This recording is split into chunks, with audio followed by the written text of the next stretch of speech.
Oh yeah, I forgot they said that the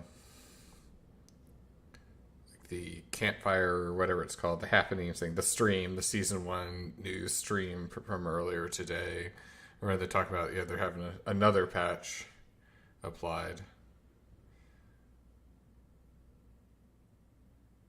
I guess while this is happening, I did want to kind of, as part of the stream, go over some of the highlights because there was a lot of bullshit in there from the stream today that I didn't really care about. A lot of just like stuff that they've already talked about and said they were doing, and they're just still going to do it.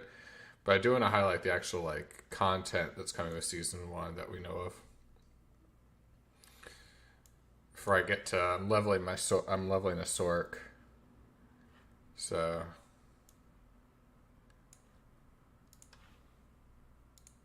let's see. Yeah, I've already started leveling a barb, but I'm getting so bored of it. Sorc looks like it does more stuff. I'll probably buff it eventually. I don't care if it's kind of shitty now. Endgame. It's too fun to pass up on. Yeah, this is the one.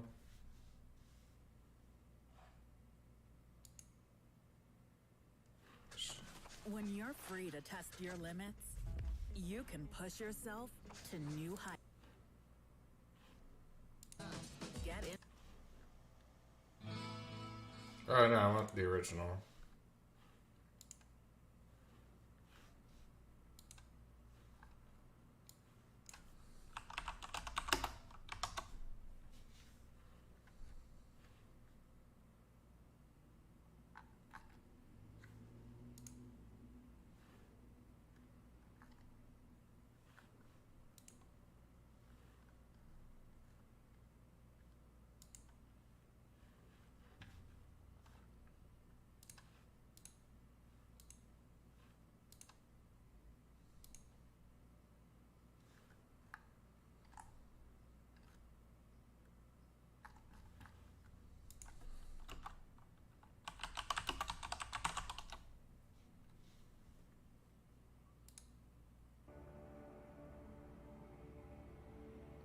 Alright, this was the one for today. About Diablo Immortal because something them arrest the Blood Knight actually dashes forward. Blood Knight looks cool, by the way. So that's Diablo Immortal. Blood Knight will do a slash. I just, I wish it was not for Diablo Immortal. Throw the dagger forward. But Blood Knight looks cool. build, all the changes. Like I said, there's been in a year. It's actually doing a game. There we go. The dark power of Different updates in the future and everything. There we go. We'll watch the little video they did. This is the thing I was making the joke about. They started before, like seasons started before. The spoiler is they're adding legendary gems from D3, Moving as fast as well as the like differentially colored socket system from like Path of Exile. That is what season 1 is adding. That's what I've at least like from my initial like one-time watching of this was able to glean. Well in flight, and season 2 is also very much well in flight. Okay. And so we're trying items that we know that you care about. And I do want to note that we're, as we were in preseason, we were obviously shooting out a lot of updates really quickly, and this is something we talked about a little bit on the campfire chat, but we are going to get into a more systematic way of being able to update the game, so it's not just going to be like ad hoc, hey, guess what, a new client patch type of thing, unless there's an emergency. But yeah, people start to find a more some familiarity with how we Turn on my timer. around seasons and client patches that may occur, whether they are in between or only on seasons and so forth. So we'll have that actually communicated out, and people then know what to expect going forward when we do have different updates or different patches that actually do Yeah, I think it's really important that we have now talked about things we did in the preseason. We've made a number of changes on the balance side. We've responded to a lot of player feedback. We've got 1.04. Jesus Christ, get to it. Take place after the event. Formed. Okay, so evil is Zombie! So we're actually now going to talk about, we do want to talk about season 1. Season 1 is coming, and we actually have a really cool trailer to show off before we jump into it. So Hit it, Rich and Matt.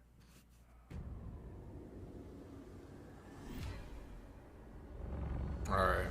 I am writing to you because although a great evil is receding from Sanctuary, a new festering curse now spreads its Got some corruption water. across the land. More dangerous, more malignant than I could have imagined. I have found a way to stop this plague. To rid the dark power of these monsters from their very core and turn it to our advantage in destroying them. But I cannot do this alone. My allies have fallen. My strength is dwindling. The malignant are relentless and without mercy. I need help. I need you. Blizzard needs your money. JK. Well, they do want your money. Yep. 720. And there we have it. The first season of Diablo 4 coming out on July 20th. The season of the Malignant. Lots to talk about there. So we're actually going to jump into it. No, I'm just kidding. It's the season of cancer. But, obviously, a lot of people want to know. So what it's going to feel like. The gameplay, it's going to feel cancerous. Yesterday where something was corrupting Sanctuary. I guess Tim, Joe, like explain to us what's going on now. So season 1, the season of the Malignant. So our very, very first season in the game is going to basically take place after the events of Diablo 4. So after the redacted and the redacted have happened and the player has finished redacting the redacted, once all that's out of the way, that's when things are really going to kick off in the world of Sanctuary, kind of step off from that point.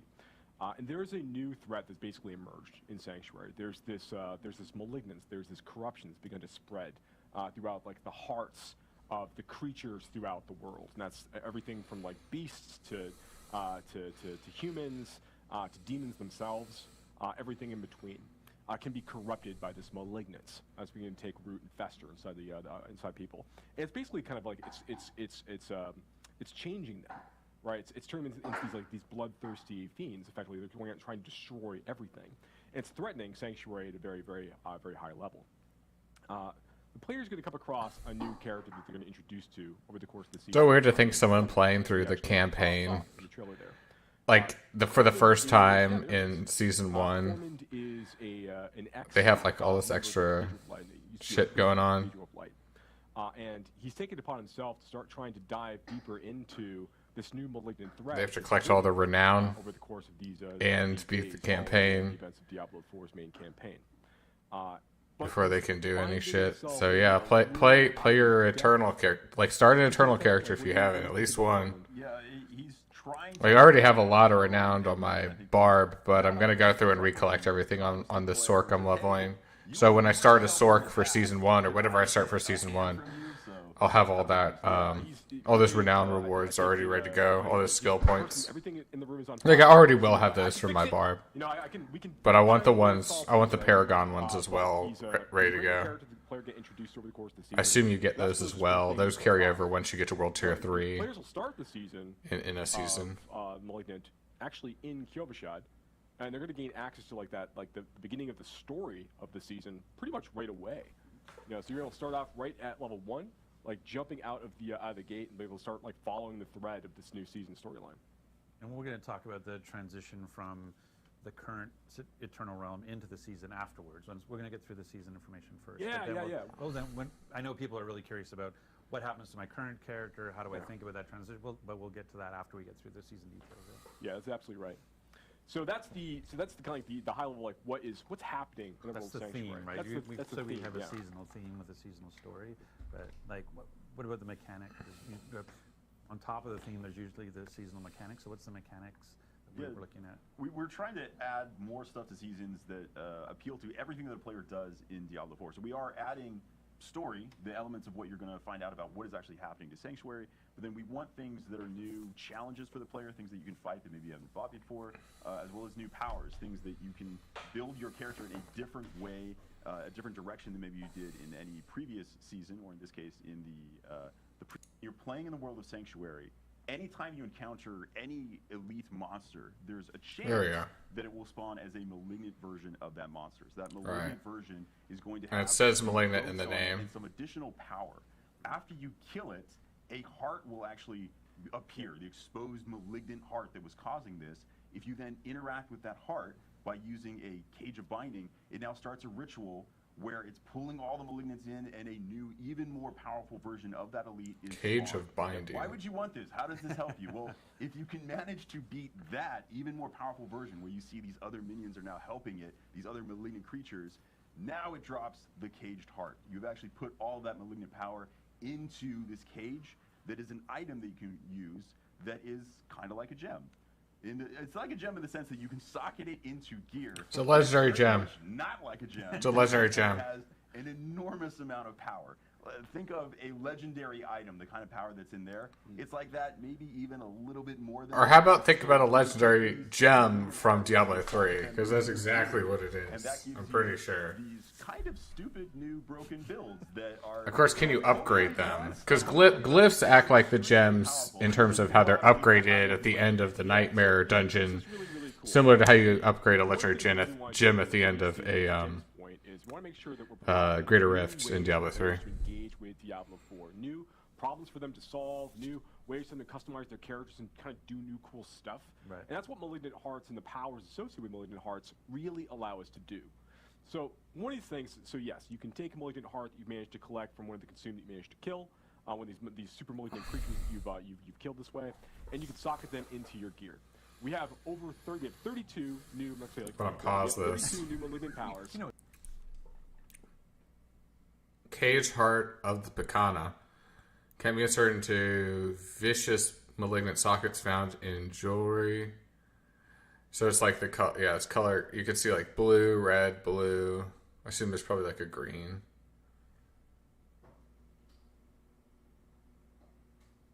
It's only, it's only amulet in your rings. So it is in fact legendary gems. Like it's just your amulet and rings.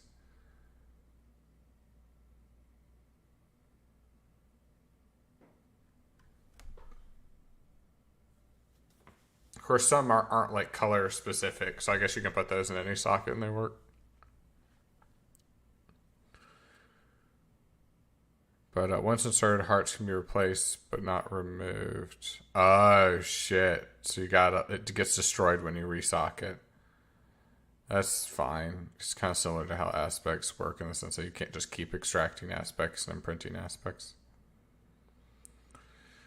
Grill strikes.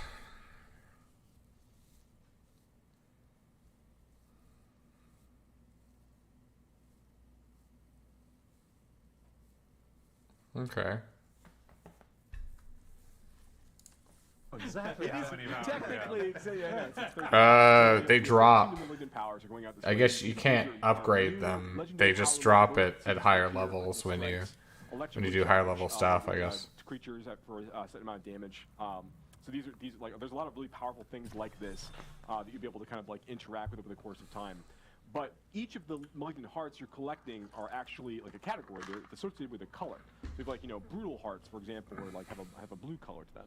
And they'll only go in infested sockets you'll find on rings and jewelry during the season of the malignant of a matching color. I see. Because vicious only goes in red. Brutal only goes in blue. At the like the Opal's vendor, whatever it is you want to do, you're kind of looking for specific socket colors. Or if you're getting a unique ring from the new Helltide chest rewards as you're playing from the one. That's right. If you happen to luck out and get Mother's Embrace because you need another Mother's Embrace, then like, yes, you can absolutely. One will never do. But what's interesting, like with the, so there's 3 different types of color sockets, yes? There's 3 different types of colored sockets, but there's 4 different types of malignant hearts. Go on. Well, okay, I guess I will. So the last malignant heart type is called basically a raffle. It's like extremely powerful Malignant Heart type. They're very, very rare to find. They will fit in any colored socket as you go. Or maybe that's what the And vicious. you kind of want a combination of all of these. So even though the Wrathfuls are pretty strong, you really. Oh no, that's just the one that only goes in red. Based on what you might actually need Yeah, to build. Red one goes in red. Over the course of time.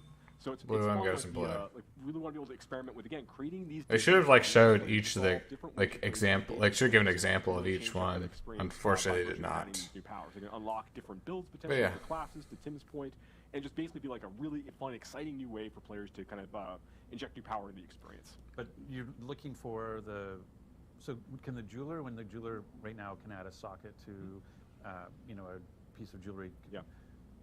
Are they able to add colored sockets, or are those only So you can't found? choose the color, but anytime a ring would roll with a socket when the Season of Malignance starts, it's always going to have a color associated with it. There's not like you couldn't get like just a regular jewel socket. But even a jeweler created one. Like if I have a ring with no socket, when I do the jeweler, it'll be colored. It'll always be colored. Interesting. So they're just trying it with. They're taking advantage of the whole like legendary gem idea to like kind of test this on just the rings and the amulet, the jewelry, right? Before maybe generalizing this color system, which is essentially like this Path of Exile style kind of system to maybe the rest of the equipment. So yeah, fun new stuff to look forward to, and that's just, I mean, we showed in the video earlier, like the player fighting a malignant creature. You know, there's a chance for, as Tim pointed out, like there's a chance for all kinds of elites out there in the world to be malignant in nature, which makes them a little bit more powerful. But then when you kill them and you go and you actually use the Cage of Binding to capture their heart, then you fight that super consume the consume version. It's like that's gonna be like buffing nearby monsters. It spawns a bigger like combat in that scene. There's more to look forward to, and those get tougher and tougher. And you want to fight higher and higher level versions of those in higher world tiers to get even better versions of those hearts. Yeah, so you can get stronger versions of the hearts as you get further into the game, and you might be thinking like, okay, does that mean like the old, like the crappy hearts that I got earlier, are those useless? You can actually break those down at the crafter as well to get a crafting material out of them that allows you to craft new items, including invokers. So invokers are something that you can use a little bit further on once you finish the campaign of Season 1. You will unlock the ability to go and use these at a specific place called a malignant tunnel. So if you are trying to... That's also the name of my colonoscopy. Okay. There we go. And it's a serious thing when you're over 50. You should know that. That's a good point. So if you have a malignant tunnel, you should get yourself checked out. So in the world of Sanctuary, when we say malignant tunnel, we mean, hey, I'm a player and I actually want to get more of these hearts, but it's just a random chance on elites out in the world. Where can I intentionally find more of them? There are these malignant tunnels. So there are actually places across the world where the malignance is manifesting in these new dungeons. So if you specifically want to go find more malignant hearts, you can hunt down these tunnels. You can go in and, hey, there are more malignant there. So there's a higher chance of finding malignant monsters there. And if you want to guarantee it, man, I really need a very specific type of malignant heart. How do I make that even more likely? That's when you take your crafted invoker, you go all the way to the end of a malignant tunnel, and you can use it on a malignant outgrowth. And when you use it on that outgrowth, it now spawns that specific type of malignant. It's still not clear for me whether you upgrade them somehow, Kill that, and you're going to or if it's just like you have to be at world tier 4 to have a chance of getting the highest. Maybe it's like to get higher level ones, higher level hearts, you have to actually do nightmare dungeons, like really high level nightmare dungeons, and high level, like you're just gonna have higher level elites are gonna drop higher level malignant hearts. Yeah, that's where we ended up. Yeah, at the end of these malignant tunnels, you're going to find that there are... And of course, the one you get at the end is... masses of malignants that you're going to be able to go and interact with. Or maybe they can scale these tunnels, or these like malignant tunnels like nightmare dungeons. Opportunities to go and like really I don't know. As Tim's pointed out, like certain kinds of malignant hearts as the player's progressing through the experience. Yeah. So when we show, like we were just showing it, what? technical Yeah, show the one you were just showing, because that was Okay. the Invoker event. So basically, there's a growth. You get to the end of the tunnel. There's a. You're able to basically, essentially, you're requesting a monster of a particular color. Yes, you're saying like, I want a blue heart. Target farming Chance to get a blue for heart by trying to defeat the blue monster. certain colored Some of these, like particularly later on in the experience, hearts. the most powerful hearts you can get are going to be delivered from things like these Invoker encounters. Right. I'm interested in how the malignant caves are going to work. Like, are they going to be like time based? The there's going to be a set few. Outgrowths from this malignant mass. Which then creates Like how, like, because you don't want to always you don't want to have like super easy access to these things if they like really expedite the I have to kill it. malignant heart farming process, right? I feel like there has to be some like When this thing pops up after you killed this one, you don't actually thing you have to complete, or you have to wait a certain amount of time to be able to have access to this level of target farming. You don't have to do the 1, 2. That's right. So that's I do like the idea of like potentially more challenging elites, though. I like that. I can craft it down. I like the idea of more build diversity, you know, in any form it takes. So this is definitely good news. Out there in the world. So now I can go into a malignant tunnel, fight my way to the end, have an opportunity to use the invoker to create a blue malignant to go after its heart. Yeah. That's right. That's right. Yeah. Roger's called it out. And I know. That's all I'm here to do is summarize.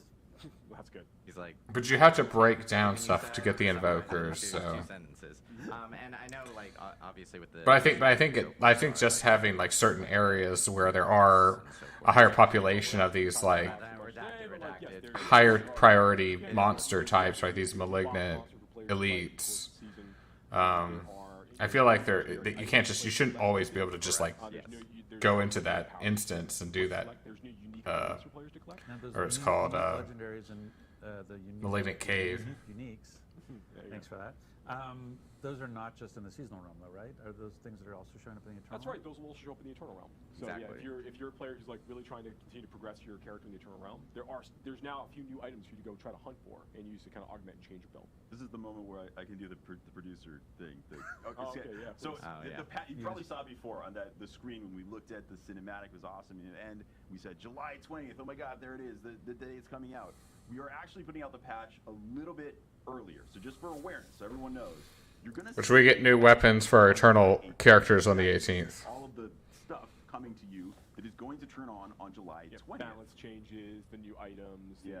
So July 18th is actually anything that shows up on the Eternal Realm is there right away. If you just want to continue playing the game as normal on your existing characters or a new Eternal character if you want, July 18th, the new legendaries and uniques that they were just talking about will be available to you on the Eternal Realm, as well as any other improvements. They need to just call them aspects, or legendary aspects, because that's what they are. You're not getting, like, it is in fact not a, like, unique weapon. The thing is, like, going back to managing expectations, I think contrasting it with uniques, which are by definition unique. The main campaign storyline. Like, we've been using... And by name unique.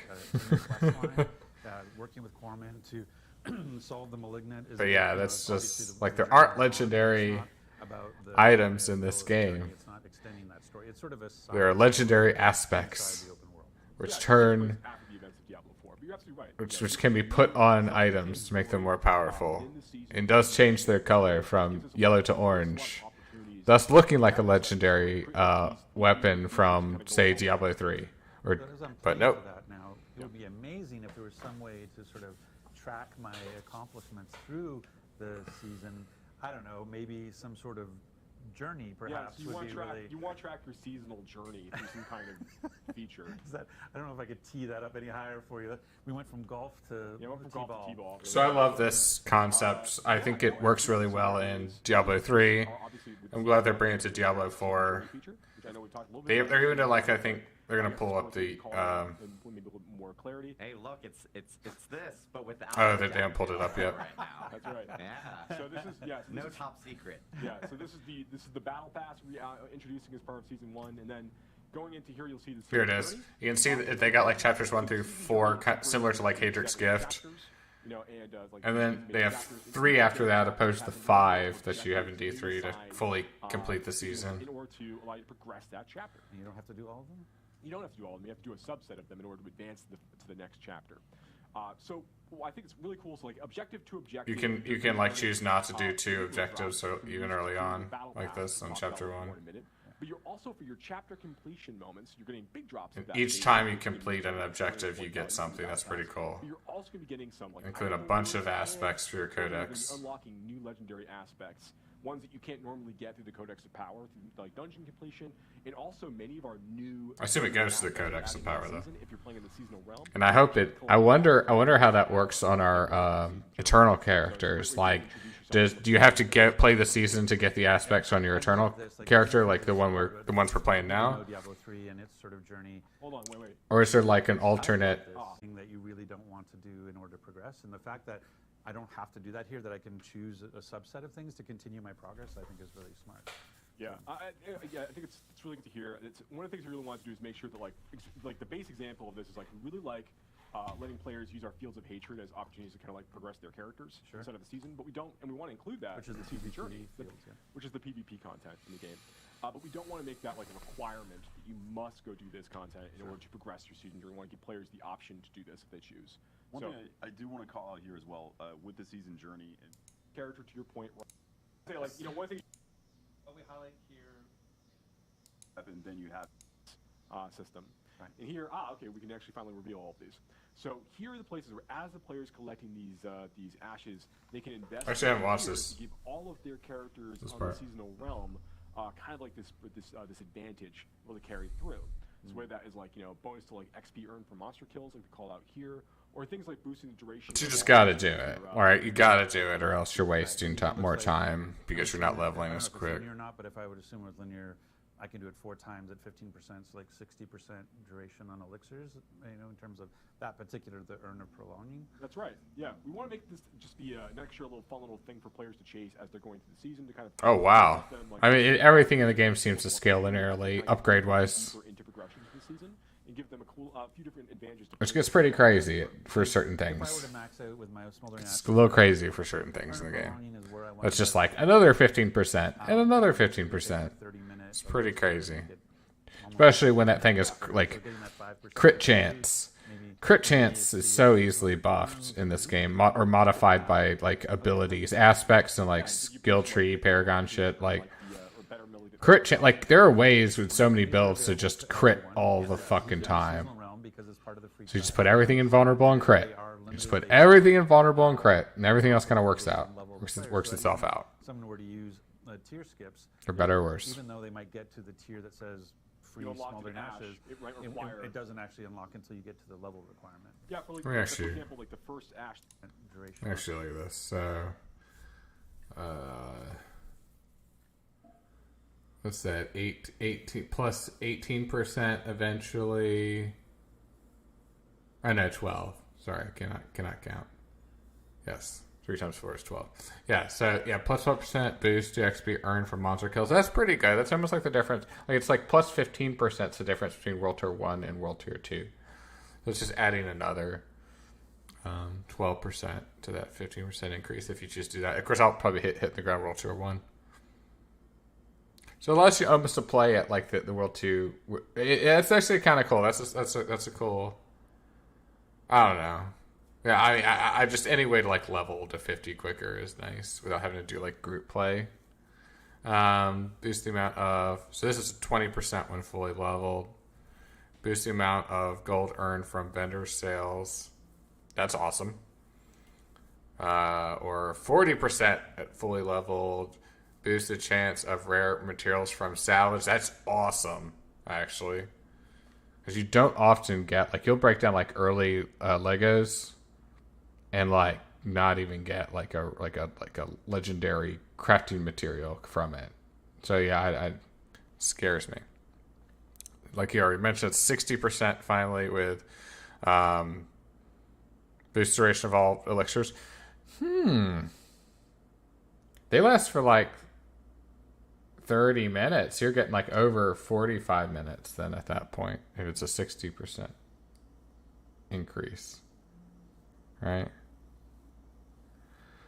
So that's pretty good.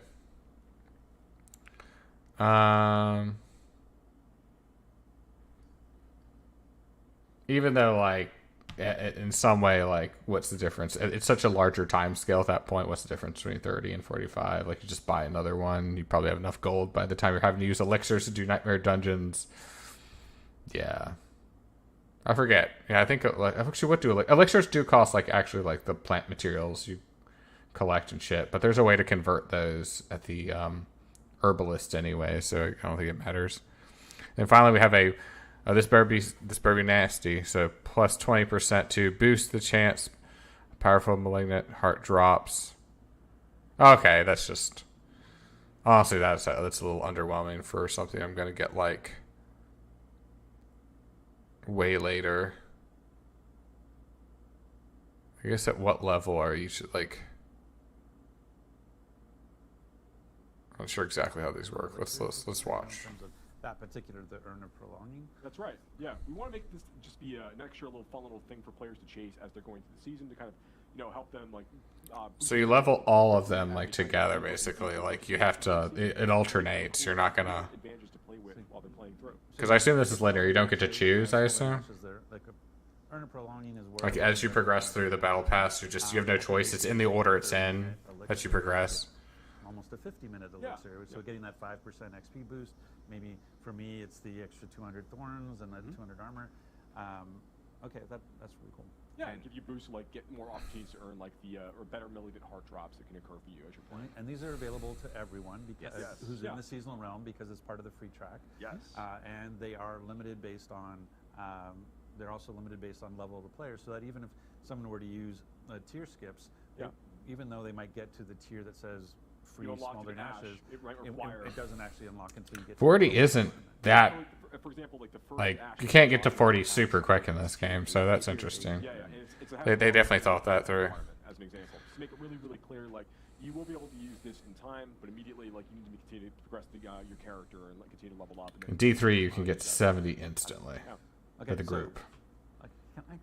You can get to like 70 plus a bajillion Paragon in D3 with the group in like an hour.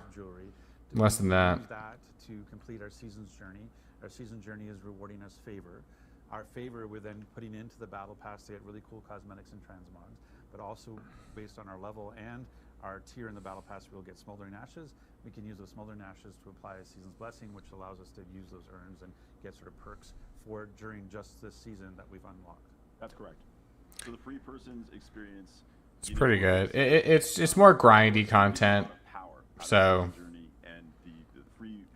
I do recall them mentioning though that like they're adding more bosses though, and hopefully they're more interesting bosses like such as like an Uber Lilith. Maybe not as hard as an Uber Lilith, right? But like maybe not like an Uber boss, but just more interesting bosses, more interesting boss fights. They are not actual items. It's just a transmog you can place on your armor to. Like if you could have something like a smaller scale world boss as your template for creating bosses. If they could do that going forward, that'd be amazing. Anything that if you do pay for a battle pass, all the paid items are going to be cosmetics, and for you, it's no pay for power. And if you bought the deluxe or the ultimate edition, you already will have a ability to make that a premium battle pass.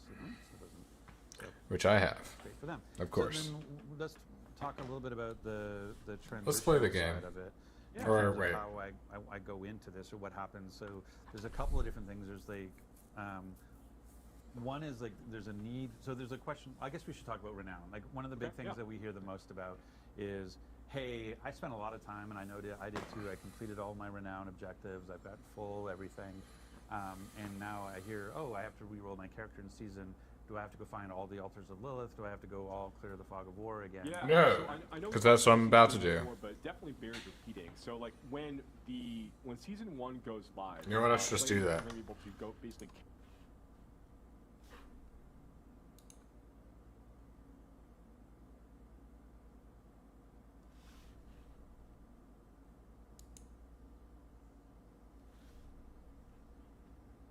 Let me actually hop back on.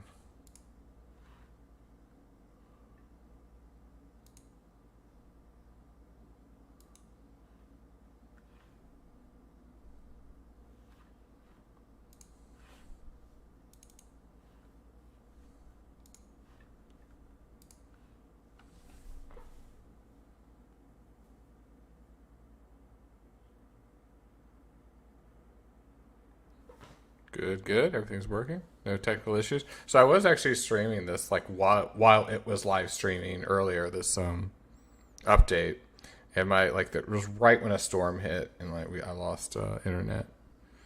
So I have like a live clip, or the clip from my live stream from earlier is like posted, and it's just like abruptly ends. So that's my explanation for that.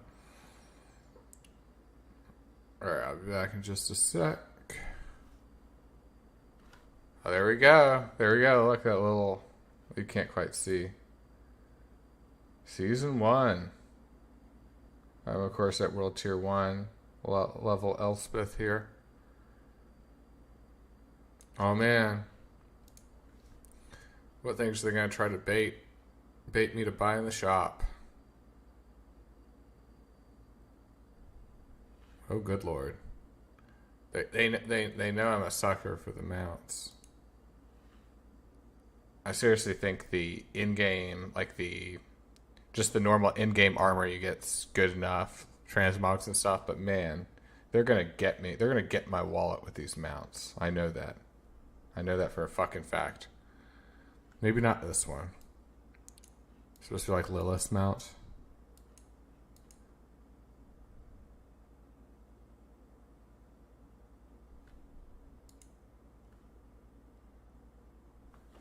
You don't get a horse, it's just the...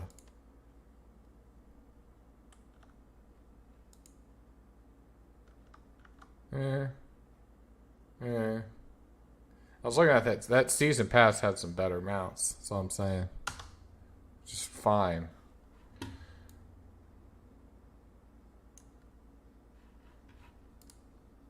Oh, I'll be right back.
And we're back. Actually, I'm gonna turn the light on.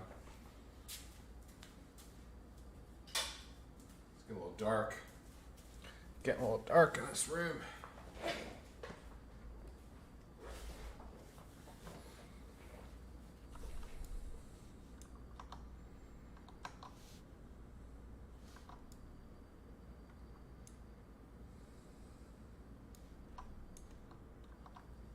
Where can you see? Well.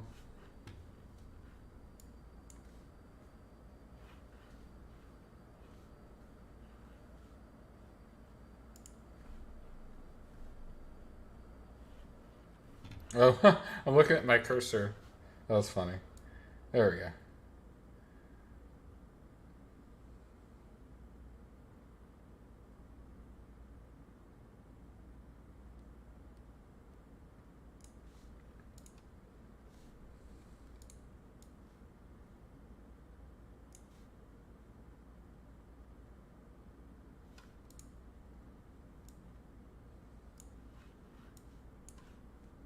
Make you a little smaller. So we can fit everything in there.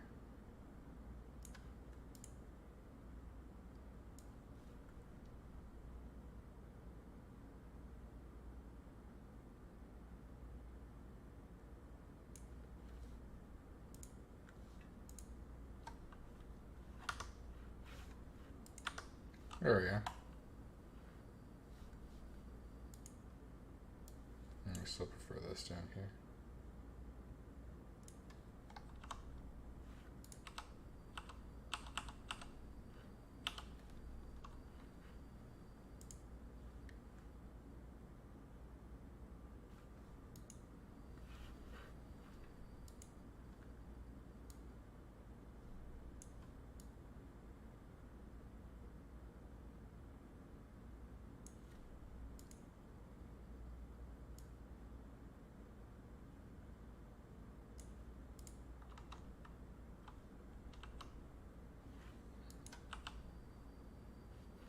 A little better.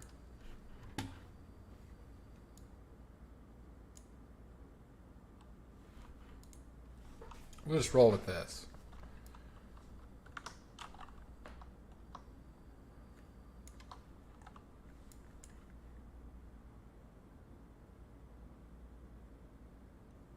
But I already have that, right?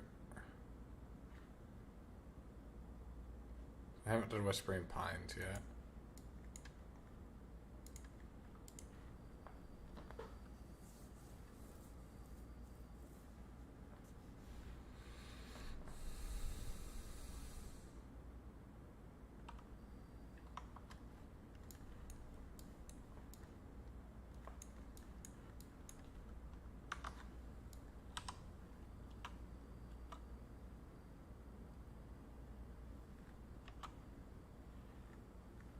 Yeah, so I'm just collecting renown. Might do the... Like, I've already pretty much done everything but all the dungeons and side quests in Kavashad. Now I'm just kind of moving from region to region. Gonna do Squazland and, like, Dry Steps next. Maybe not necessarily in, like, any order. But just a combination of collecting all the altars of Lilith.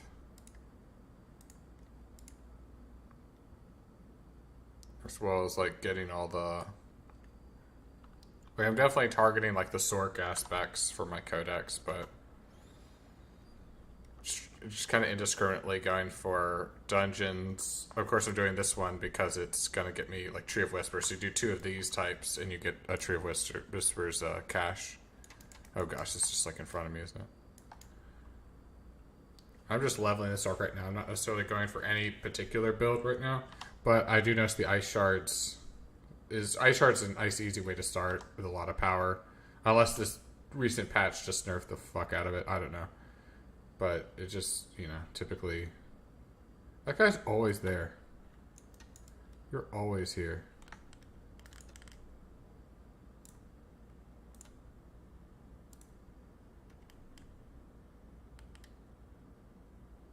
This has to be a glitch. He doesn't attack. He just dies. It has to be a glitch. How many of these do I have? Oops. That's not potion.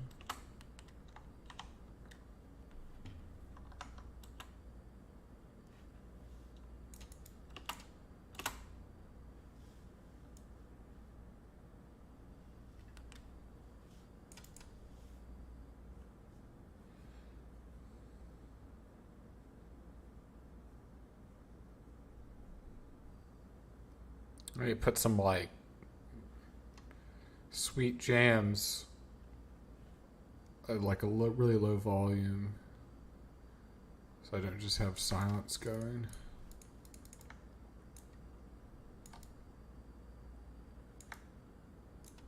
I'll do that after this dungeon. I'll get them all together. There we go. That's why it's amazing, right? Like auto ice shards frozen enemies when you use the ice shards enchantment, which of course I'm using. These two enchantments use ice shards enchantment. Ice shards automatically conjure and fly towards first enemy. I'm applying burn to everything, which is just satisfying. Not even sure if it's that strong. It's just satisfying to watch, you know, as you just freeze and burn your enemies relentlessly. And look at that. Just annihilates the fuck out of them. I need to remember where I'm actually binding stuff. I'm misclicking already.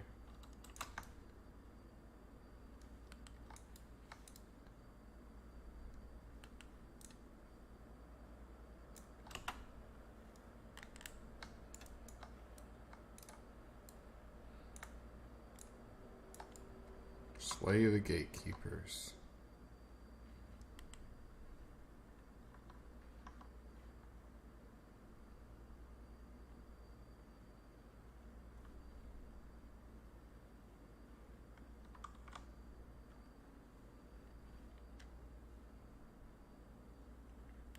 Okay, that's on my 5. Got it.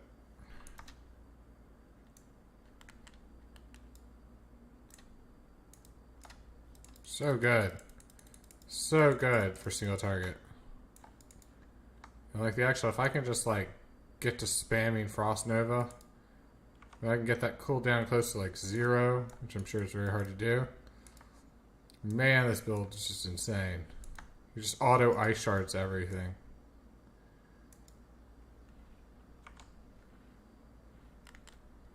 Like that. Look at that. I wasn't even clicking shit. I just used Frost Nova. It automatically starts shooting ice shards.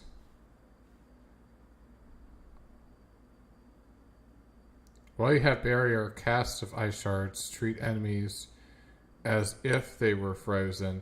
Oh, but that's after it's casted. That's more to do with damage modification, right? Like, it's not casting.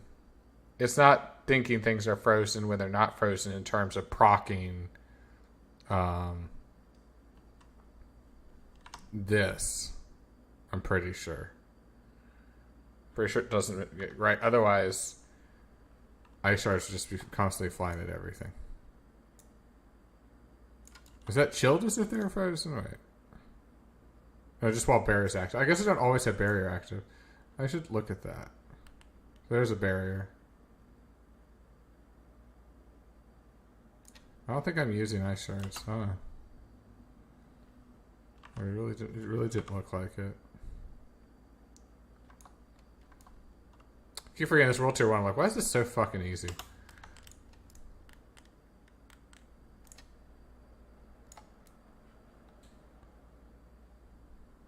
Again, I'm forgetting where I'm binding things.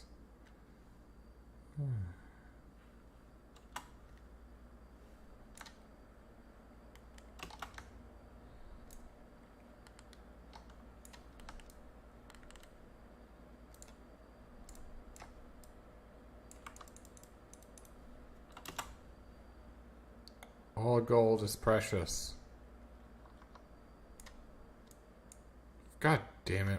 Which direction? It's like 50-50. Where's the entrance? So it's down here. Gosh damn it.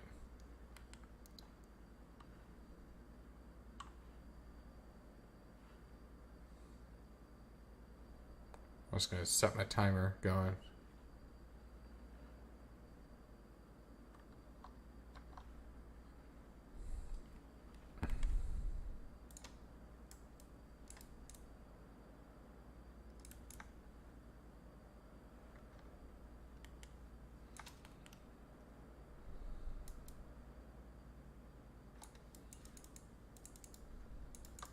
Easy peasy.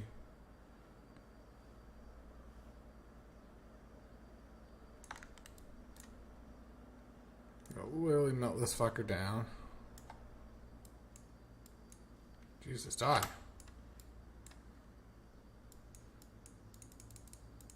Joe staff. JoJo's Adventure Staff.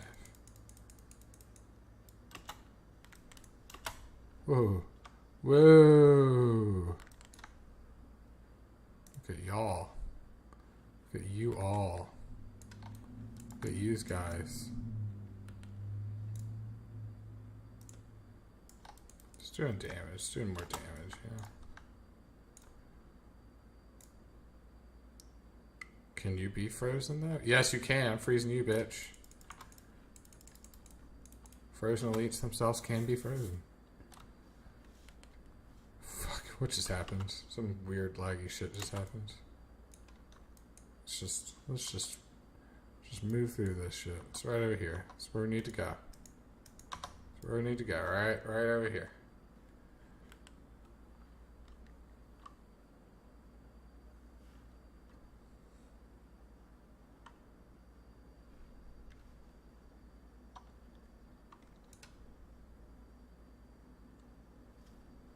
Sure.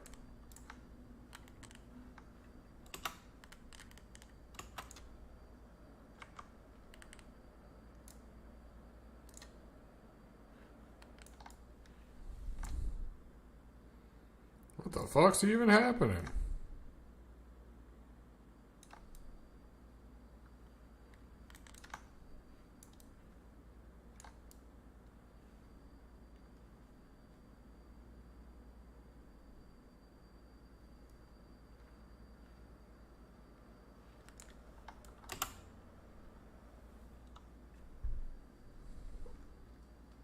God damn it.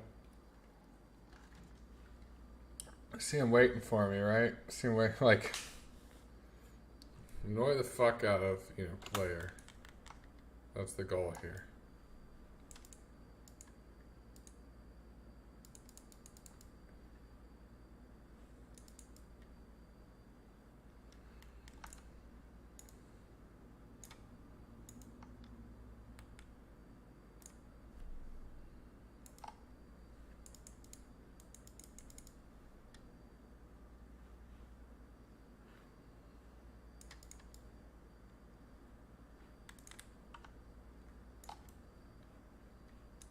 Pretty easy clearing.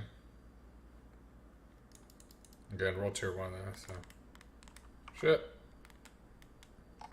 Okay, they weren't doing nearly enough damage to warrant, like, giving a shit.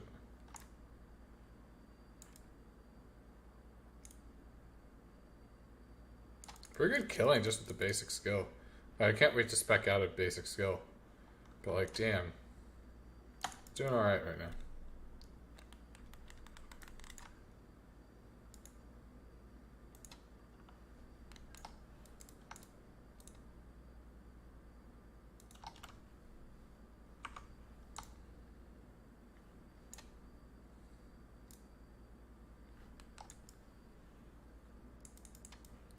Sorc just knows how to get out of it.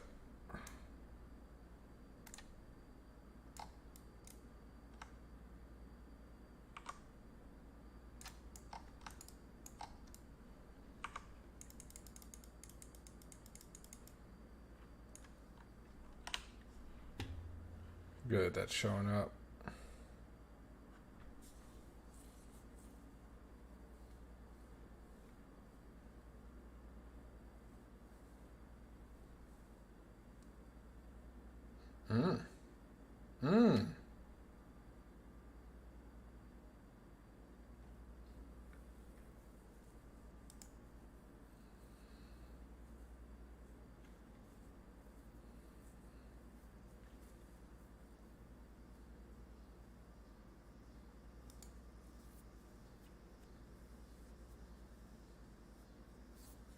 No CDR on that amulet, so not really worth much.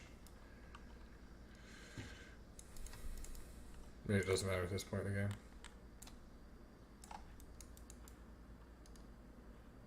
Shit.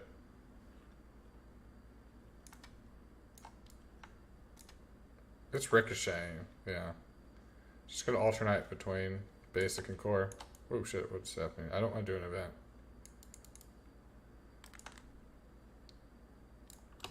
Good lord.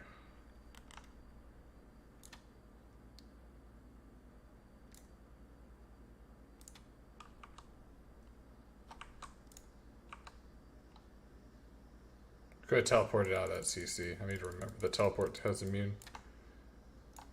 Still fairly new to playing Sorc in this game.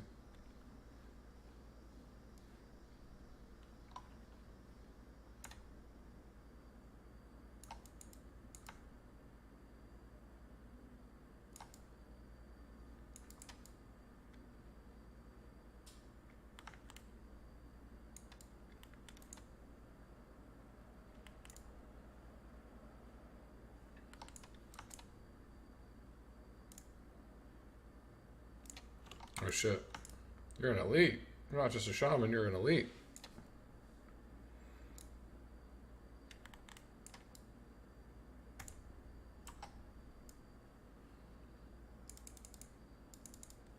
So nice now playing a class that has its resource regenerate over time.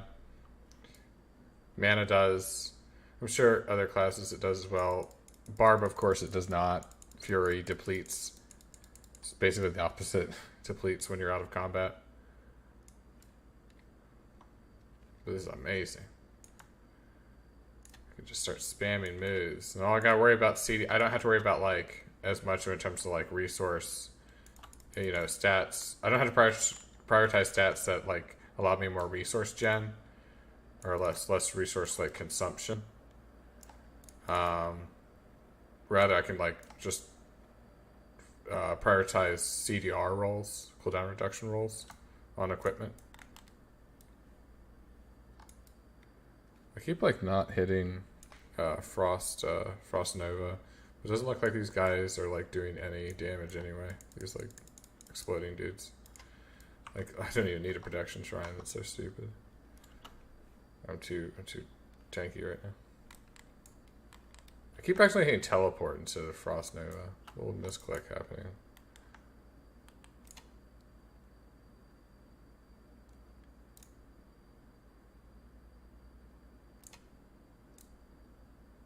So much damage when they get frozen. Jesus. Not great at boss killing though, right? In terms of how CC works in this game on bosses. Whatever.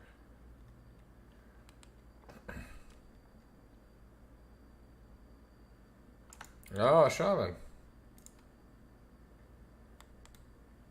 Does that do anything? I'm sure it applies vulnerable or something. I don't know. It's I need to look back through my skills and see what's applying vulnerable and which isn't. It's pretty important.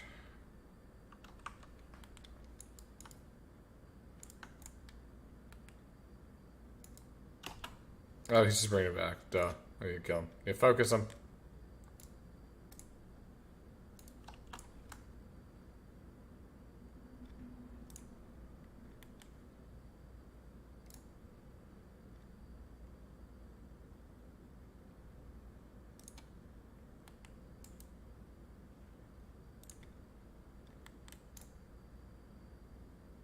Oh shit. Got him right. They staggered. I got you, bitch.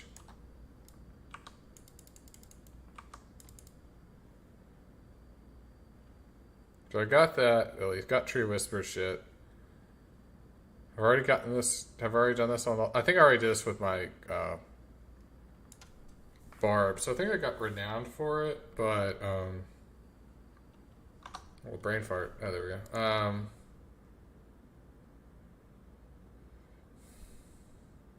But I think it's the first time I've completed with this character. Okay, let's look back at like, we just need one more. See, I've already done Mercy's Reach. I've already done Whispering Vault. This one is not even visible to me right now. What down here? Vested Estate. Let's do it. Expires in 5 minutes. I should just wait. That's how I should wait. Let's just go to town. What is this?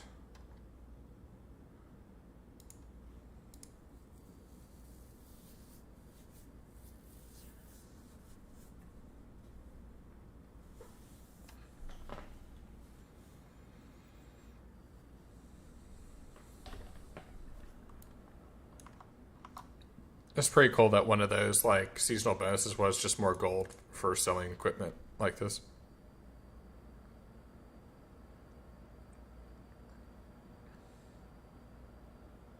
Ranks to firewall. Oh, this is meteor. I can't spec in a meteor right now.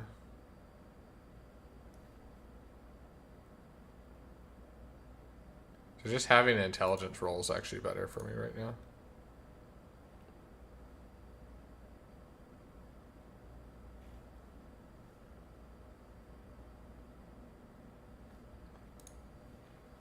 Let's just gold it up.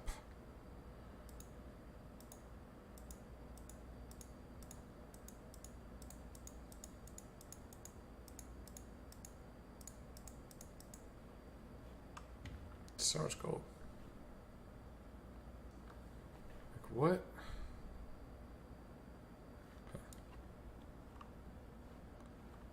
I don't think I'm died any. Oh, I have. I died a bit last time. Doing something.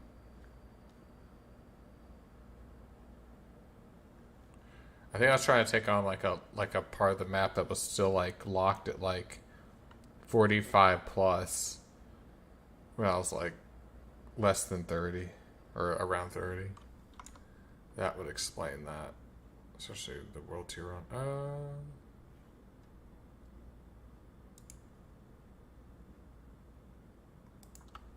Stable Master, do they have something for me?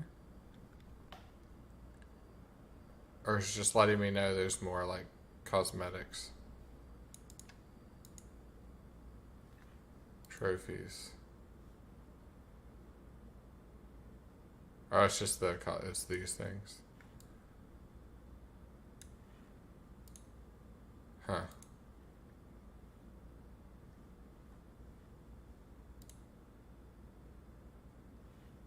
Gotta rep my Shava's horn. Or being part of the beta. Or the server slam, rather.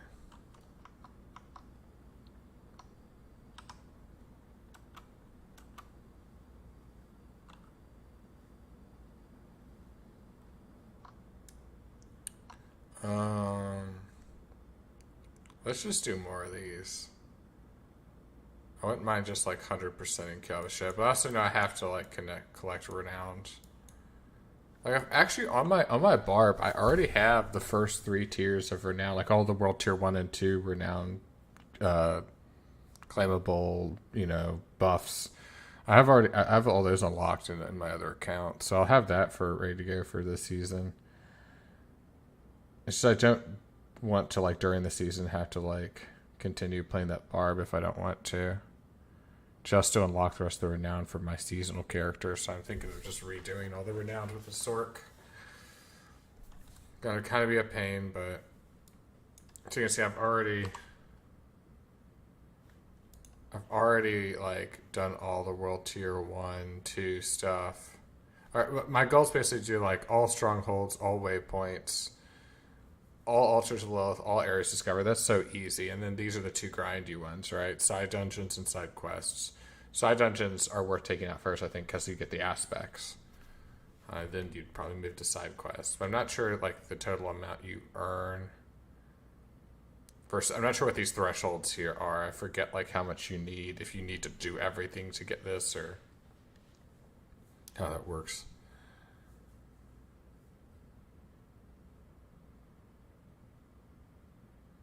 All characters in the row. Against Clausland, we got a few more things. Maybe I'll hit these strongholds. Let's do some Clausland strongholds. Let's just roam the lands. Oh, there we go. It already reset.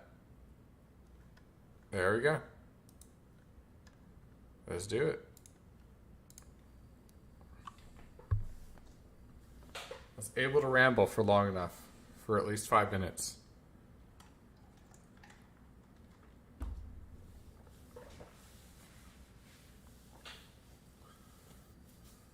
You know what I'm gonna do? Get my timer.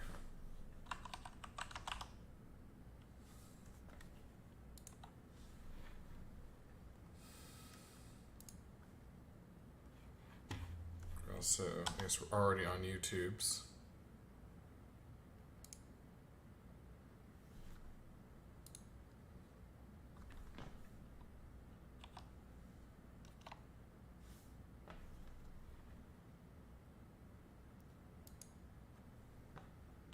Yeah, I'm excited too, Quinn.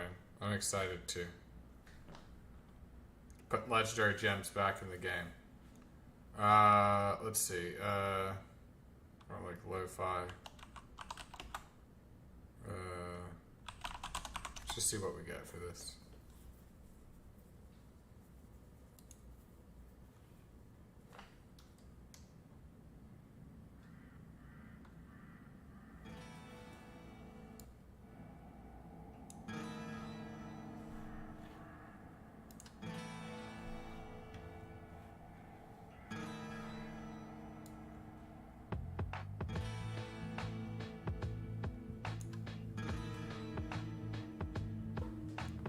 Testing. Okay, good. Volume's good.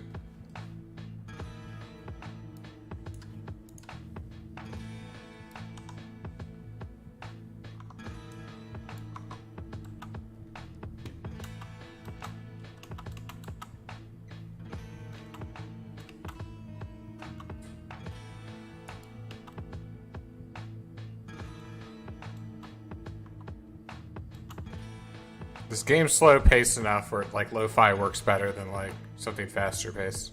Interestingly enough.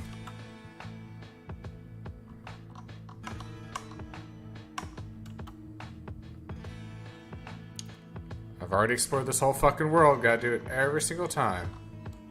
Except not when the season launches. I should just wait to roll a Sorc on season 1. But it's fine. I'll just roll another one. And probably another character as a hardcore character. I'm not sure what I want to do. I don't want to play Barb at this point. So it's either Rogue Druid or Necro hardcore. I don't even pay attention where I'm going. I wish they fixed... I want them to fix Rhino Horse. I'm getting kind of used to it, but like not just smashing the spacebar all the time. Wanting it to go faster when it won't, but you know. It's a struggle.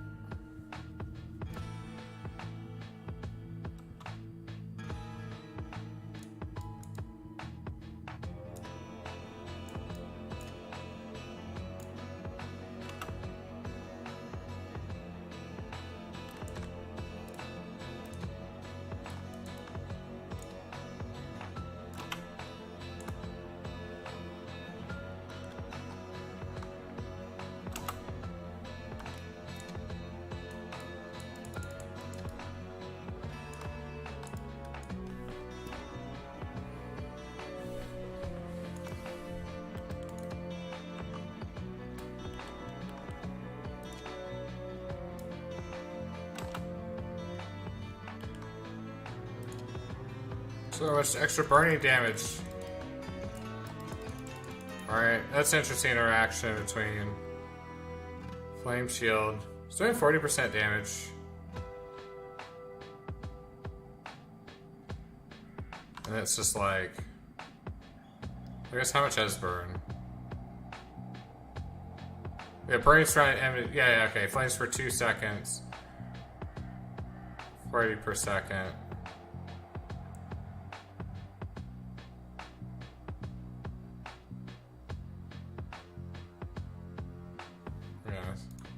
Definitely noticeable increase.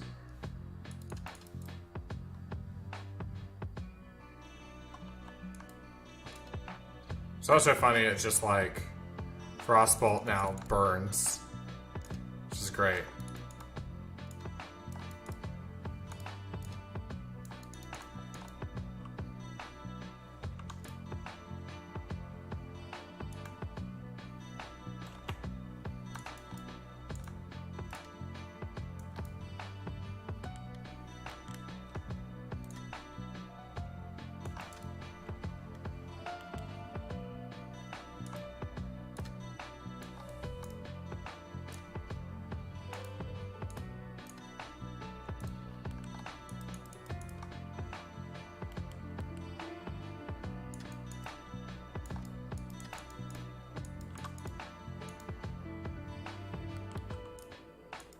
Whoa, that just blew up.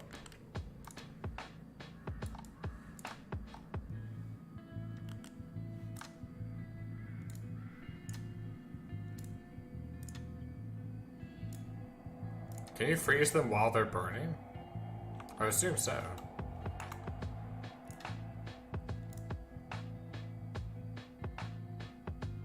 I assume they're chilled right now. They're like chilled and burning somehow.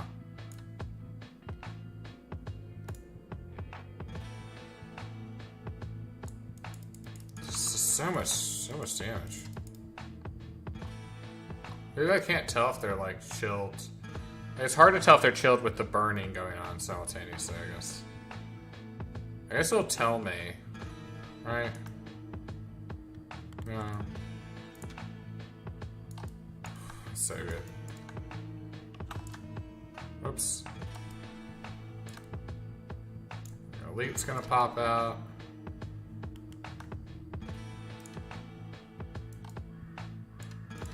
Or not. Elite's gonna pop out as I do this shit. Once I do this shit, it won't. Or not.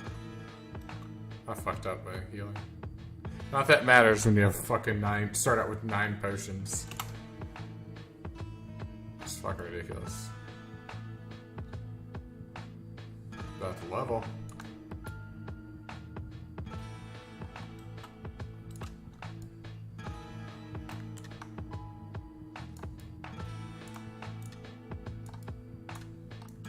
Alright, there.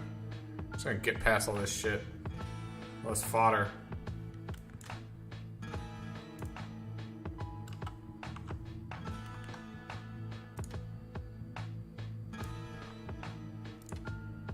We're about to level. We're about to blow up.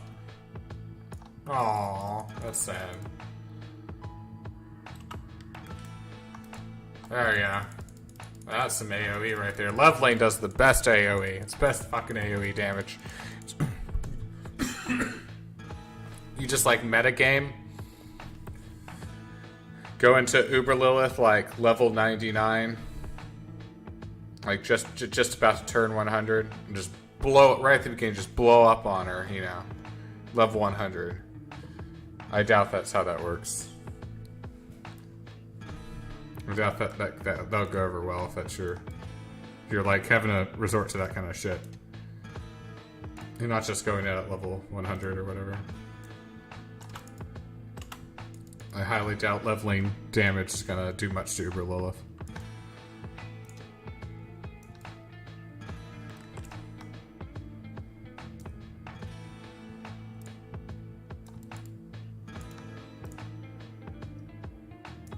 So I assume these guys are really weak to fire damage.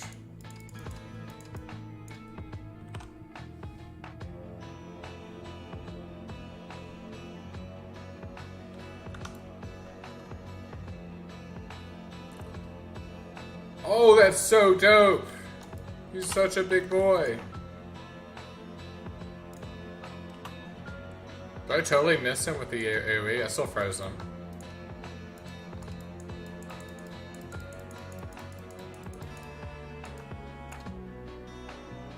This is a hilarious place.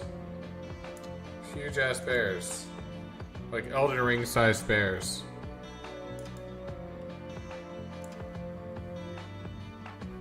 Get my cursor over here.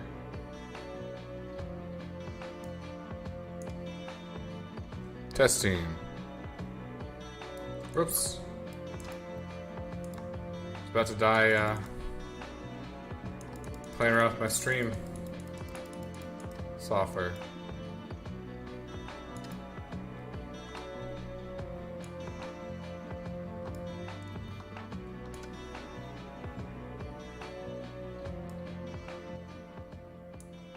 Turn that down a little bit.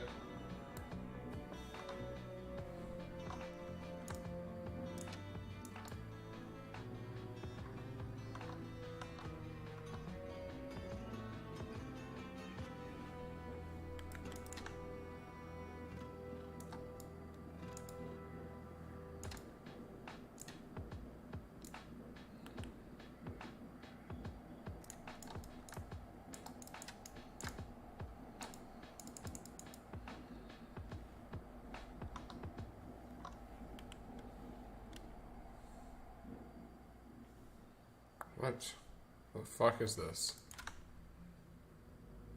Oh, their skeletons are underneath. I love that. I love that when that happens.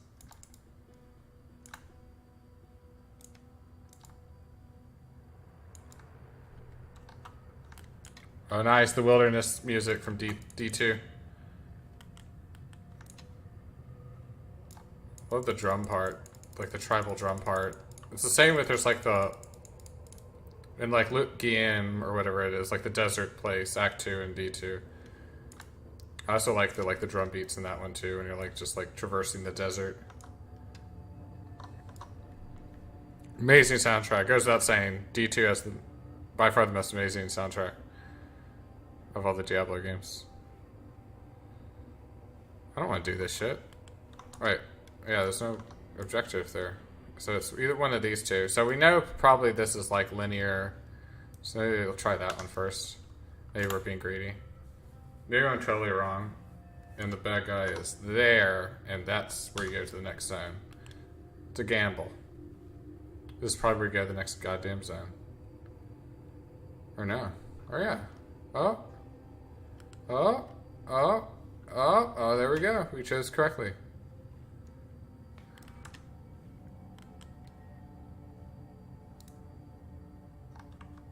Oh wow.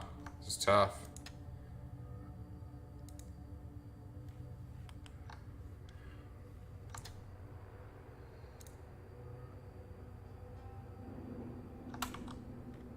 Oops.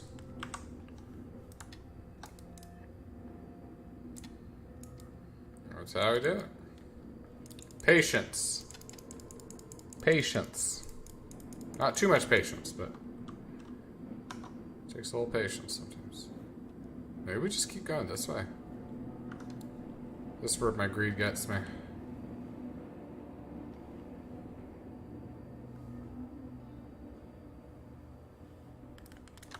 Bears are so big.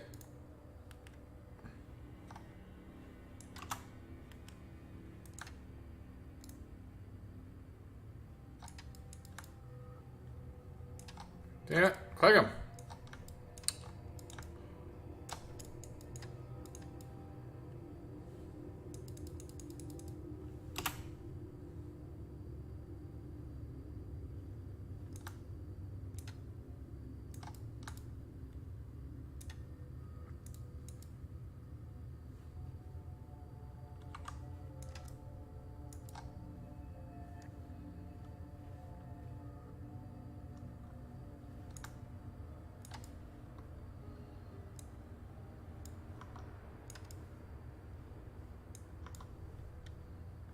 Oh, I did fuck up. Wait. I just didn't count correctly. Were there only two? Oh, sorry, did it say two earlier and not one? And I had one more to go? Damn it. Thus, I have to backtrack?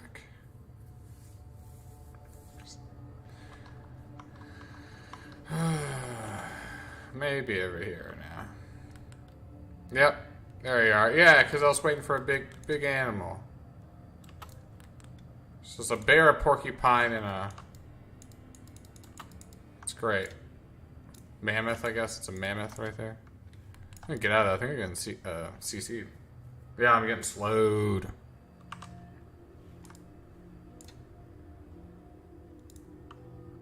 Get knocked down. Getting pulverized. So good. Gosh, dude, so like crazy frozen multiplier going on there. Something. Now we can get the fuck back up here. Hey, I didn't explore this though. I didn't explore everything. There you go. Really inefficient. How much burn damage can I do? Oh, then I freeze them and I do just insane damage.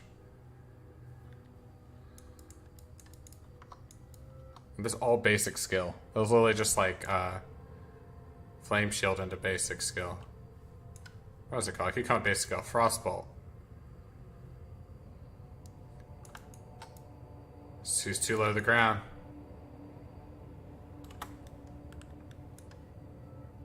Don't even need it. Whatever. think I got rid of my barrier too. Or no, that's just time based. That's time based. Bramble.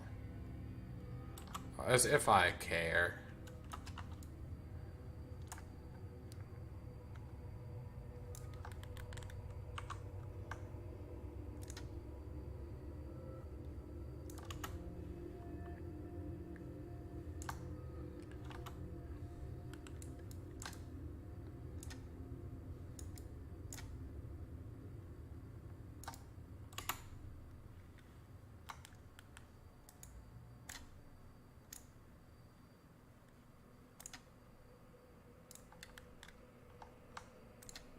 About to stagger. Someday he'll stagger.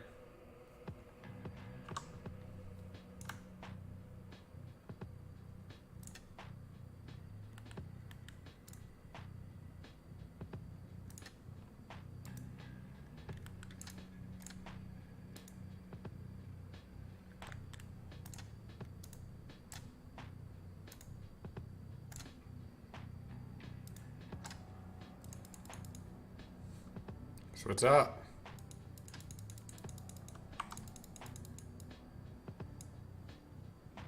Aspect of inner calm. Hopefully that's a Sorc thing. Probably isn't. And now I have enough Grim Favors. Go to the Tree of Whispers.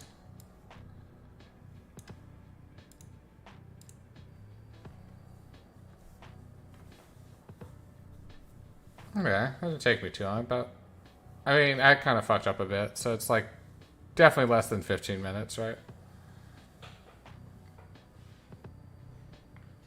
I definitely like could have pushed to do something like that in like closer to 10 minutes.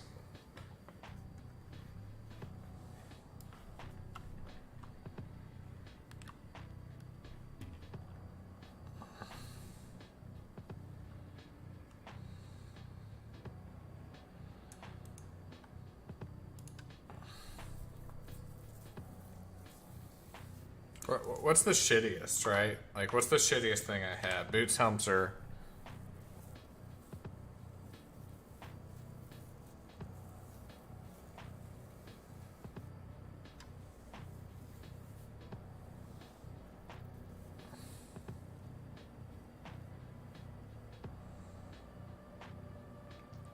I don't know.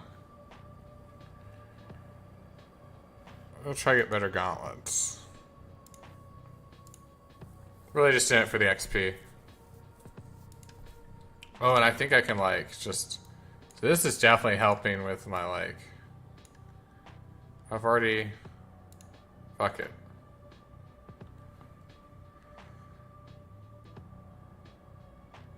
Even better. Multiplier right there. Multiplicative damage. Or multiplicative bonus. To the overall... bucket system. But yeah, what does I want to do? What does I want to do? I'm like too low level to even get like Lego drops out of there. It's so fucking pathetic. It's because I'm World Tier 1, obviously. Ooh, crit chance increased. I lose intelligence, though. I mean, my attack's gonna go down, right? Yeah, it went down a little. Didn't go down that much.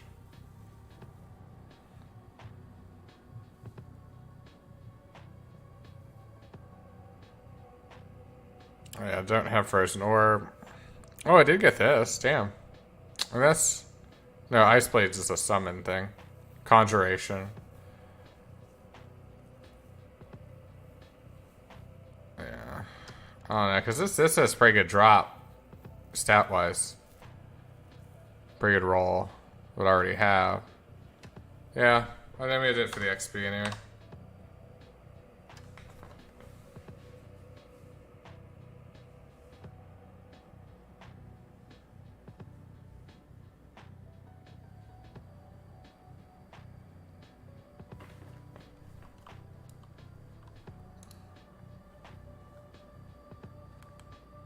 Wish I could teleport in town.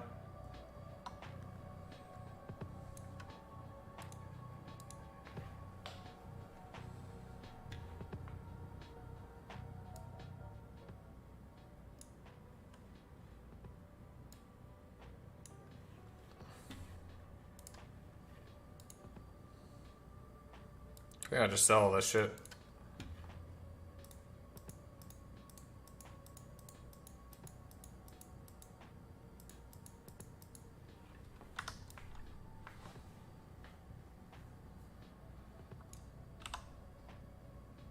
I love these, like, shoes. These, like, jester shoes. It's hilarious. I do want to armor up a bit more. Like, I got gems. I got gems. So let's go ahead and...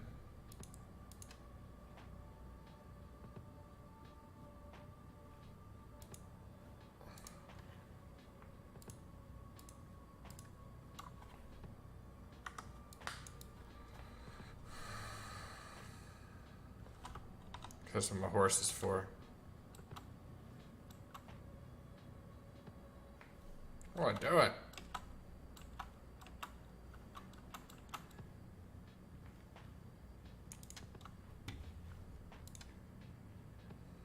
I already have. I love how like I already have these and they dropped more.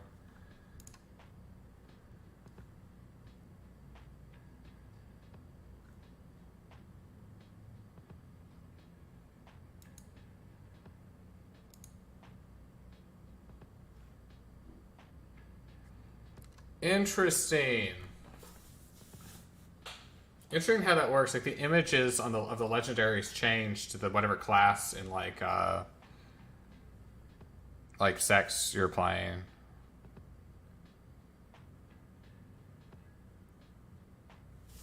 That's interesting. All right, this would be like, because I can't equip these because they have the barb aspects, or I can't use the barb aspects, you know. But like, I could still, I guess, get the bonus and the actual like picture change. That's interesting. That's pretty cool, actually. It lets you reuse like stuff across accounts or across characters. It lets you reuse like legendaries across like the actual like stats. It's really like you're sharing yellow items, right? Because you got to destroy it anyway to. I don't know. Like you would all. I guess you destroy it. If it just like roll, like this one, for instance, like I didn't even imprint it. Like it just rolled with that leap creates an earthquake. So I could just imprint over this. So if this rolled with really good stats for a Sorc, if like for some reason it has like intelligence and stuff, or like it's like, you know, something like like the pants, for instance, like what we're looking at now. A good roll for that, like for world tier 3 and 4, really for 4, is to have all 4 of these stats right here. I can't like scroll over it, but like, where was I on pants? You also kind of want a similar thing with the chest piece, but like with pants, all 4 of those like white stats above the aspect or gray or whatever that is, like they need to be like damage reduction, like percent damage reduction, to like and make sense given like what class you are and what build you have, what playstyle you have. So yeah, that's interesting. Yeah, why did I even come here? Let's see. Level 40? Fuck. So I still gotta use the shitty shit. It's fine. I got plenty of the shitty shit to socket. What do I do here? More life or more, resistances are garbage ass. Thorns? No. No. Damage reduction with CC. I have ways to gain out of CC. I'd rather just have life. I'd honestly rather just have life.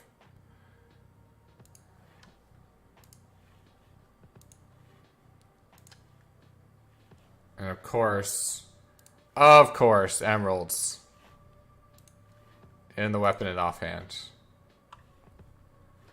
For that wonderful extra crit strike damage to vulnerable enemies. Of course. See what else we got.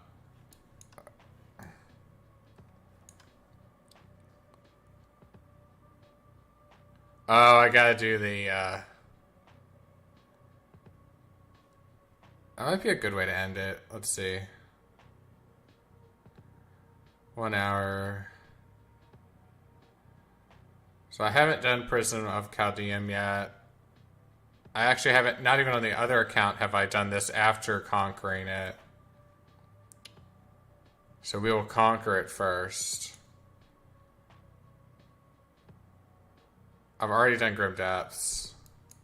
I think I've already done Hallowed. So I haven't completed it all on this account. But I definitely completed it with my Barb. Or with this character, I should say. It's the same account. Just took care of Sergar earlier.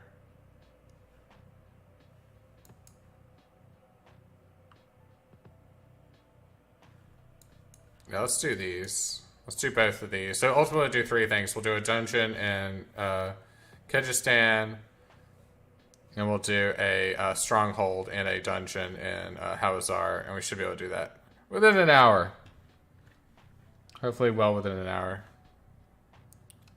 So let's go ahead and... Oh wait, no, this is 45 plus, so I can't do that anyway. So this is 35 plus, so we'll do this one.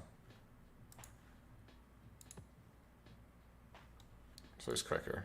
Let's uncover some map.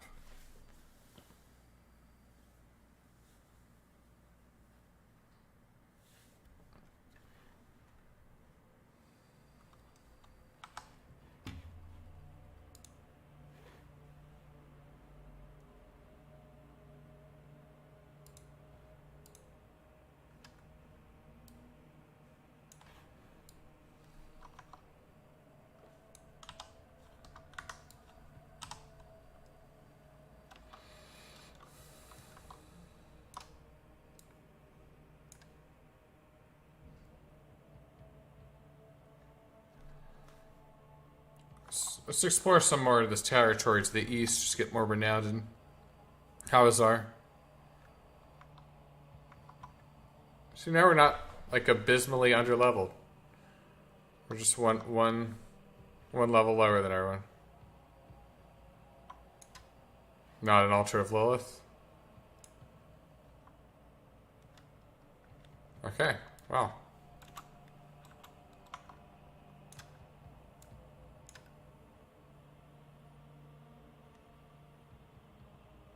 Kind of want to explore this zone, since I won't be doing that other dungeon and we have time for it.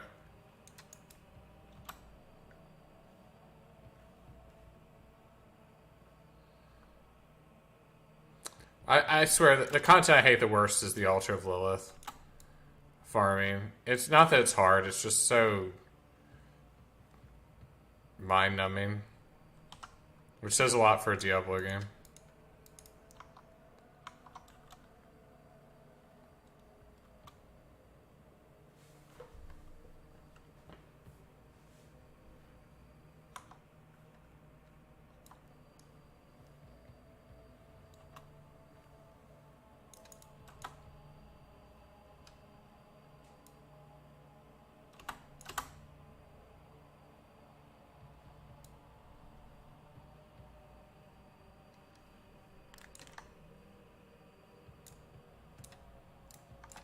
Oh, cool. What am I targeting? It's just I have the cursor behind the character. Let's not do that, please.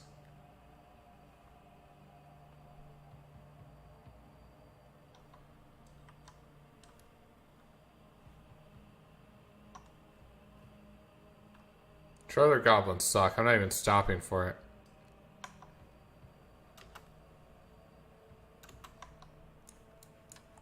No world bosses, no hell tides.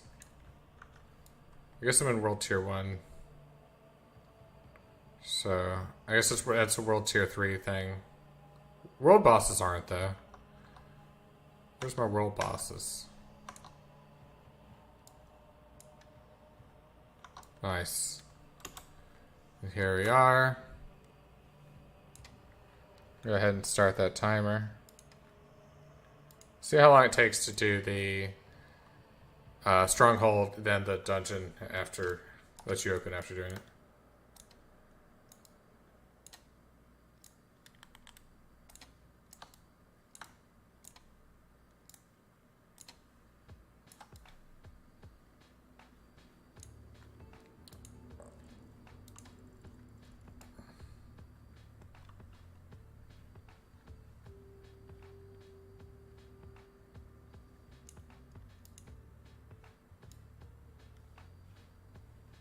Is he still speaking to him?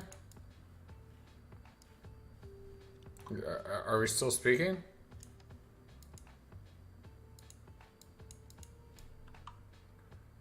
Alright.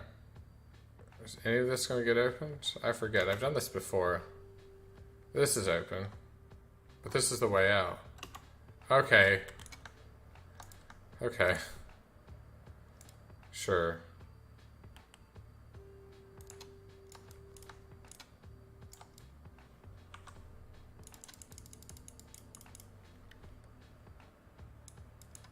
So I can do this in any order.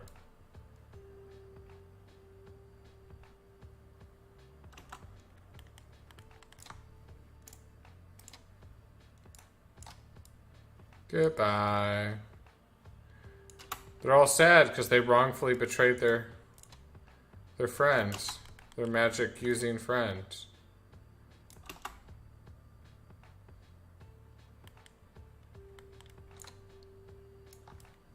Damn it. Actually, I could have gotten out of that. Gotta remember, I can get out of that with teleport. Yikes.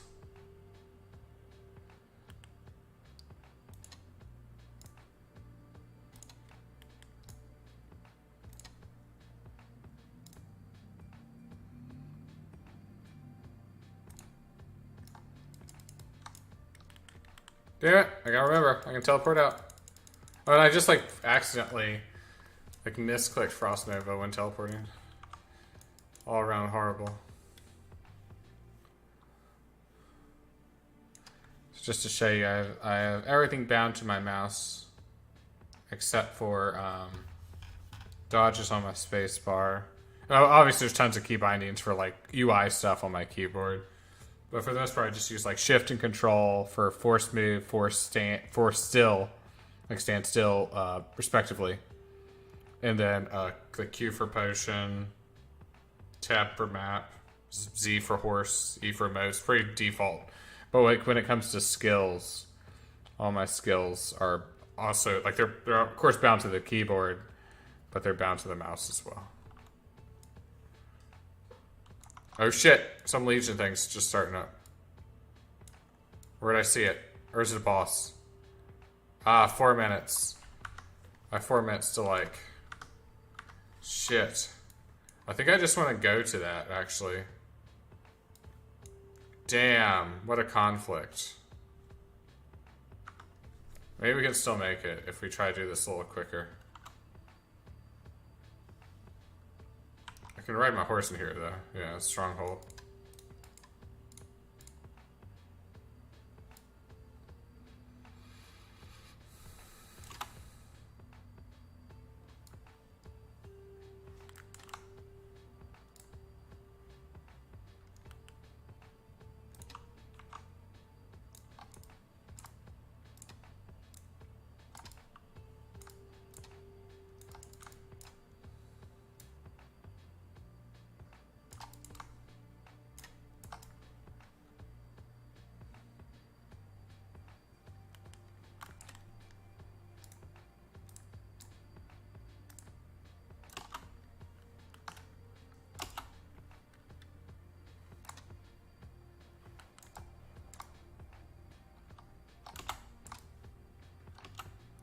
They just don't stop. Oh, shit.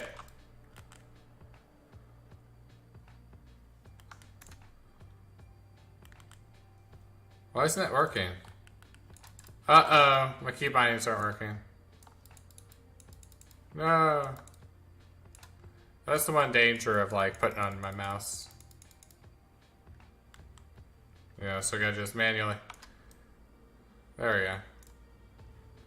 I wonder when that started happening. That had to have just happened.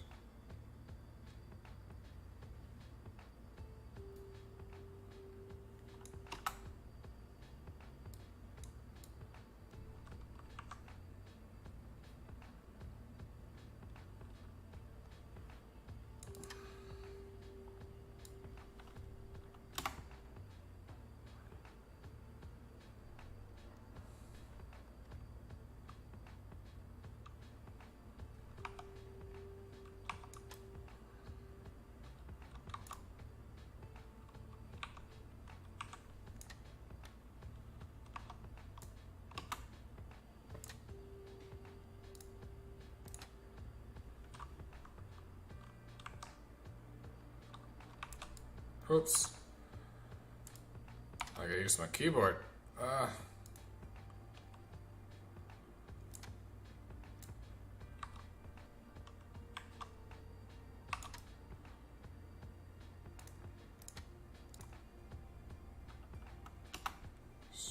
Struggle busting a bit, having to look down like this.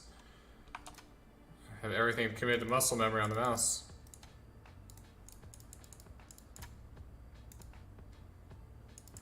Can't like play this properly.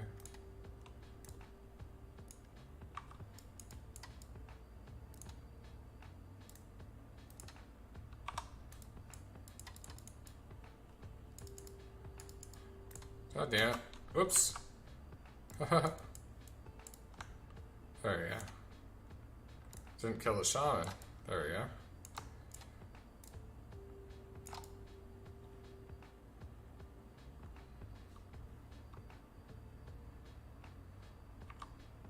Whoops, wrong one. See, that's the problem with... I need to get a mouse where I can't, like, actually fuck up and, like it's some firmware issue or something. Need to look into that. Some Corsair firmware bullshit. Or I'm just, like, clicking some button on the mouse that's, like, fucking up the bindings. Either way.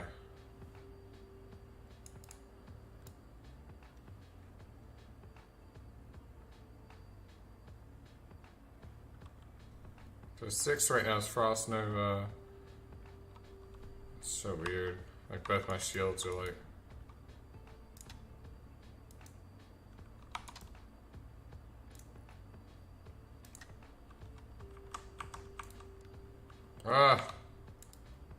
There we go.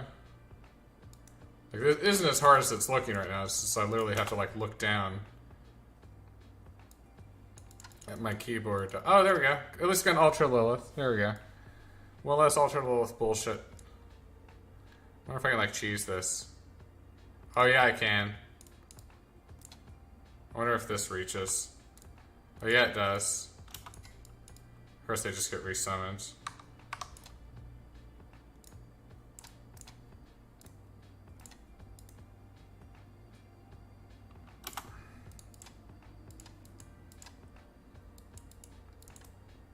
Oops.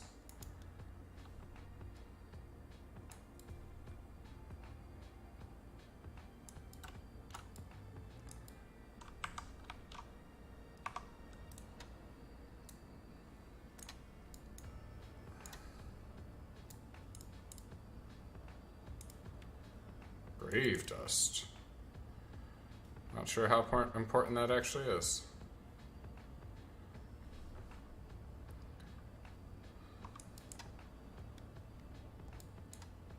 Let's fight the fucker. Let's do the fight. Fighting to the fucker. There he is. There he is. Hey boy. What's up with you? Let's see, 2 and 5.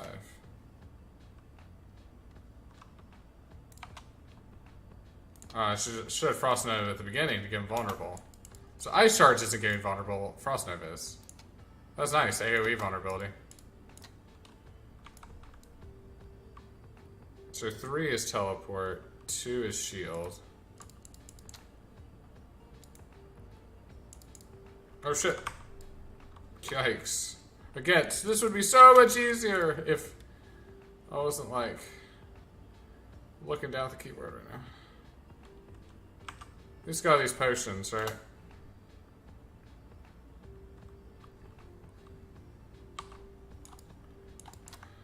Let's just melt this guy down.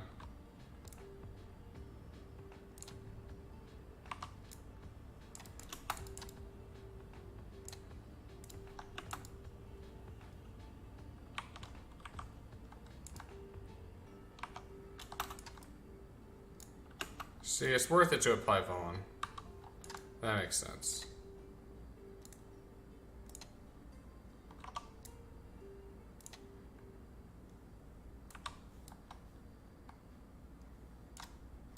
Shit. There we go. Oh, it's staggered. He was gone. Yeah, made way harder because basically, like I'm so used to like muscle memory wise to use my skills this way, but when it like disconnects, I have to like use the number bar instead. So I can like look down.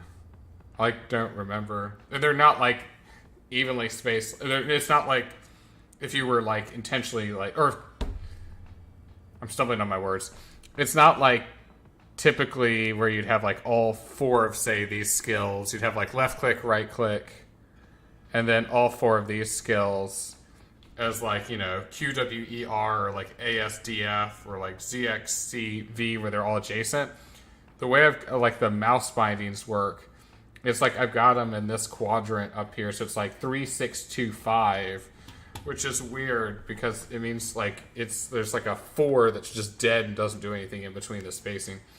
So like yeah, it's just so fucking weird to have to switch to it. I need to like fix that in some way so when it does desync, there's like an intuitive like way to do it on the keyboard where I don't have to relearn the bindings while I'm like fighting a boss like I just did. So, or like have to look down when I'm like put in situations where like I could almost get one shot or something. So yeah. So maybe we won't do the dungeon because I'd have to restart the game anyway, I think, to resync it. So I gotta look down again. I think like 6. Yeah, 6 freezes. So yeah, remember this. Flame shield. Teleport's 3, and then ice is 2. Frost armor's 2. Or whatever it's called. Ice armor. How original. Looks like we're not making that Legion event either. Yeah, certainly didn't make that Legion event. Jesus Christ. It took so much longer when I like had the mouse desync. You know, that's good though. At least we end on a level. We end on a level. We got an Ultra Lilith. Is there a waypoint here? Is there a waypoint? No. You can't attach. There's no. Doesn't attach to Fractured Peaks at all, unfortunately. But whatever. So that could have definitely have done that stronghold in like less than 10 minutes. Definitely less than 10 minutes if hardware didn't have hardware issues, firmware issues, whatever. Damn, I kind of want to do that Legion event though. That sucks.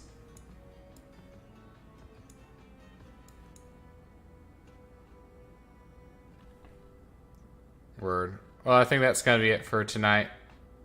Thanks for joining if you're just transiently passing by. I'm Wobbly Hobnob. And peace.